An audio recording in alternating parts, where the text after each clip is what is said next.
ప్రతిరోజు కూడా పోలవరం ఒక బ్యారేజీ, పోలవరానికి మరొక ద్రోహం, పోలవరానికి ఊరి అని ఇట్లా ఏదైతే ఈ యొక్క అవినీతి పత్రిక, అసత్యాల పత్రిక ఏదైతే ప్రచురిస్తూ ఉందో, నేను ఏదైతే మొన్న జరిగినటువంటి శాసన మండలి ఎన్నికల్లో కూడా చాలా క్లియర్ గా నేను మెన్షన్ చేశా. ఏదైతే తెలుగుదేశం ప్రభుత్వం ఆ రోజు 2014, 2019 5 సంవత్సరాల పాలనా కాలంలో ఎక్కడైనా పోలవరానికి సంబంధించి ఫేజ్ 1 అని కానీ ఫేజ్ 2 అని కానీ, పోలవరానికి సంబంధించి 41.15 మీటర్స్, పోలవరానికి సంబంధించి 45.72 మీటర్స్ అని ఎక్కడైనా డిజైన్స్ లో గాని, లేఖల్లో గాని, ఎస్టిమేట్స్ గాని, రికార్డ్స్ లో గాని, మినిట్స్ లో గాని ఎక్కడైనా 5 సంవత్సరాల తెలుగుదేశం పాలనలో ఎక్కడైనా ఒక్కసారి ఎక్కడైనా మెన్షన్ చేసినట్లే గాని ఎక్కడైనా ఒక్క సాక్ష్యం మీరు చూపించండి అని చెప్పి ఆ రోజు శాసన మండలిలో వైఎస్ఆర్సీపీ సభ్యులకు సవాలు విసిరితే వాళ్ళ నుంచి స్పందన లేదు. తోక ముడిచినటువంటి పరిస్థితి మొన్న శాసన మండలిలో మనందరం కూడా చూసినటువంటి పరిస్థితి. ఎందుకంటే చాలా క్లియర్ గా ఈవేళ నేను చెప్పడం కాదు, ఈవేళ రికార్డ్స్ ఉన్నాయి. పోలవరం ప్రాజెక్ట్ కి సంబంధించి PPA, CWC రికార్డ్స్ ఉన్నాయి. చాలా క్లియర్ గా రికార్డ్స్ ఏదైతే 2019 ఫిబ్రవరి 18 అంటే ఆ రోజు తెలుగుదేశం ప్రభుత్వ హయాంలో చాలా క్లియర్ గా ఏదైతే 55,548 కోట్లు అంటే ఏదైతే టెక్నికల్ అడ్వైజరీ కమిటీ TAC ఆ రోజు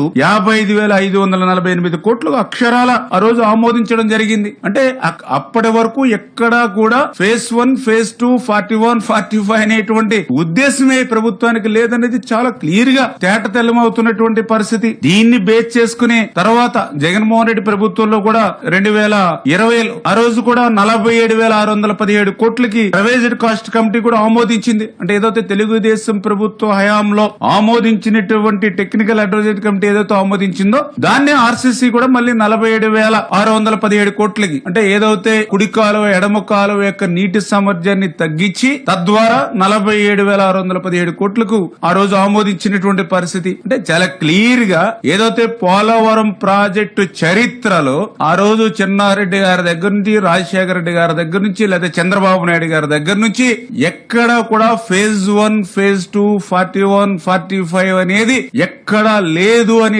విషయం చాలా క్లియర్ గా తేటతెల్లమవుతున్నటువంటి పరిస్థితి. ఇది నేను చెప్పడం కాదు, చాలా క్లియర్ గా ఏదైతే సమాచార హక్కు చట్టం, రైట్ ఇన్ఫర్మేషన్ యాక్ట్ కింద మరి ఎవరైతే కొంతమంది అడిగినటువంటి ప్రశ్నలకు సమాధానంగా PPA పోలవరం ప్రాజెక్ట్ అథారిటీ చాలా క్లియర్ గా స్పష్టమైనటువంటి సమాధానం లిఖిత పూర్వకంగా ఇచ్చినటువంటి పరిస్థితి కూడా మొన్న మనం చూసాం చాలా క్లియర్ గా.